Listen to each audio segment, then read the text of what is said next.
Le deuxième invité de ce soir, vous le connaissez aussi, et pour cause, il a été le conseiller économique de Lionel Jospin à Matignon de 1997 à 2001. Je vous demande d'accueillir le député de Lyon, monsieur Pierre-Alain Muet.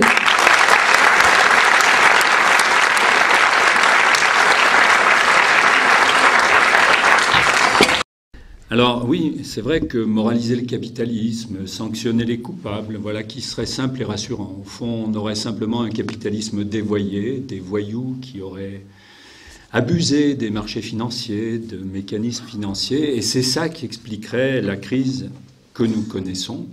Il faudrait retrouver un capitalisme d'entrepreneurs, un vrai capitalisme, où la recherche du profit individuel, conjuguée à la main invisible des marchés, pour reprendre une expression ancienne d'Adam Smith, conduirait au bonheur de tous.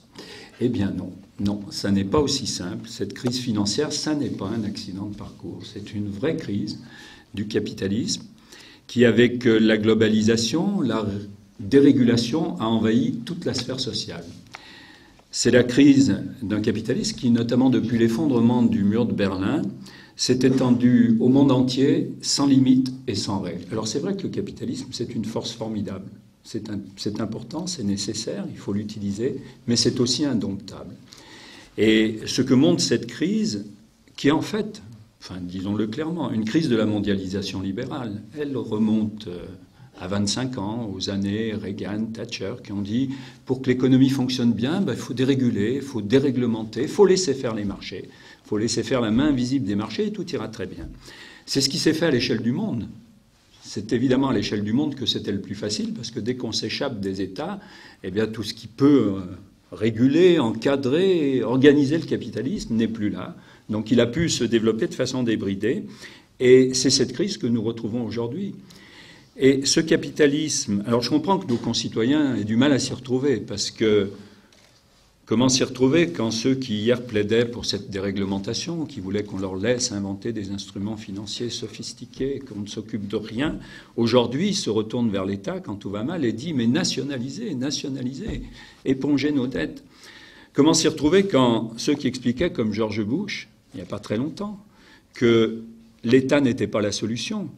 L'État, c'était au contraire le problème, phrase qu'on entend souvent dans les thèses libérales, et qu'il fallait qu'il y ait de moins en moins d'État pour que tout aille bien. Alors évidemment, aujourd'hui, ceux-là même comme George Bush qui disaient ça, ils ont mis du temps, mais ils nationalisent des pans entiers de Wall Street. Que comprendre? Comment s'y retrouver quand on entend à Toulon un président de la République français dresser dans la première partie de son discours un réquisitoire absolument sans faille du libéralisme ou de la dérégulation du marché, moi j'ai écouté ça avec bonheur, et puis avoir une deuxième partie de discours où il dit « mais vous inquiétez pas, en ce qui concerne la France, je vais continuer ma politique de réforme ». Moi j'ai analysé cette politique comme une succession de dérégulation des marchés, le marché des biens, le marché du travail au mois de juillet. Bref, un grand discours sur la régulation d'un côté, face à la crise, mais en même temps une politique qui continue la dérégulation.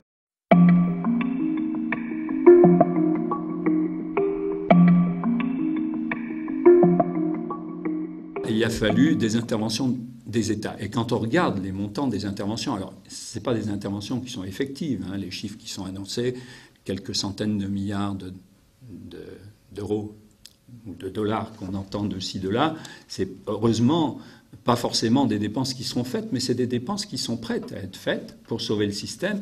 Et c'est vrai que quand on pense à ça, pour en revenir à la morale, on se dit quand même qu'il y a un sacré problème moral dans cette économie où des États, pour sauver un système, et il faut bien le sauver, n'hésitent pas à mobiliser des milliards, quand, par exemple, ils ont mis des mois à trouver un financement pour le pauvre revenu de solidarité active, ou pour avoir ce petit milliard et quelques, il a fallu inventer une taxe sur le capital, ça ne me gêne pas, mais qui ne touchait pas les plus grands épargnants, parce qu'il y avait le bouclier fiscal. Bref, on voit qu'il y a deux poids et deux mesures, et moi, dans toutes les réunions que j'ai pu avoir sur la crise, ce que tout le monde m'a demandé, c'est non seulement ce monde est fou, mais comment peut-on mobiliser des sommes comme ça, alors qu'autrefois on hésitait pour quelques centaines de millions. Parce que le grand risque, c'est qu'effectivement, tout le monde aujourd'hui veut réguler, nationaliser, ça fait peur à personne. hein. Simplement, dès que ce sera passé, on aura oublié, on va revenir dans des grands principes libéraux. Eh bien non, c'est dans les périodes de calme qu'il faut réguler l'économie. Et on voit bien où est la faille de ce système. C'est que ce système, c'est l'irresponsabilité complète. Le rôle d'une banque, c'est de prêter à un particulier ou à une entreprise en vérifiant qu'il est solvable et en faisant en sorte de suivre ce crédit, c'est-à-dire de savoir ce qui devient, etc.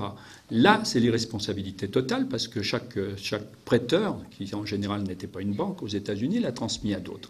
Donc la première chose, c'est faire en sorte que celui qui prête une institution de crédit soit régulé.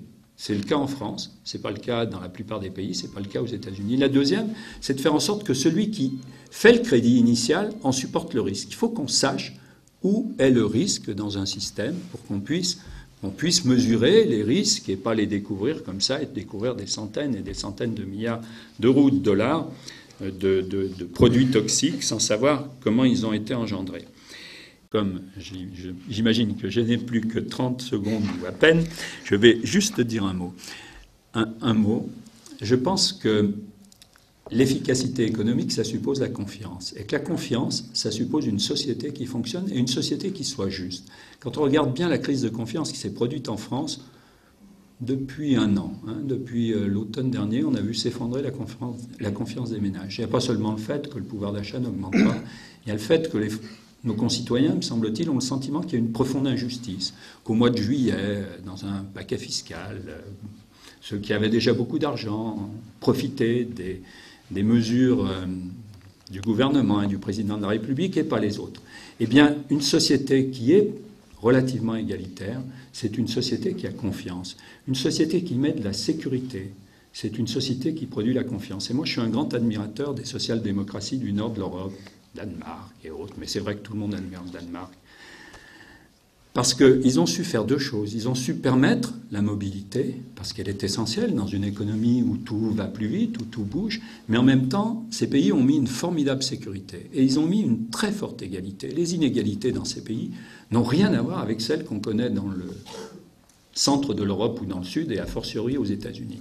Ce sont des économies où on sait que l'État intervient, que l'État régule. Il est d'ailleurs puissant. C'est même un des pays qui ont un État et un système de protection sociale les plus développés du monde. Eh bien, je vous demande d'y réfléchir parce que ce sont aussi les pays qui sont les plus efficaces, qui sont les plus développés. Et moi, j'en conclus que la solidarité, que la confiance, qui est essentielle à une économie de marché, eh bien, c'est un formidable facteur de développement économique. Merci.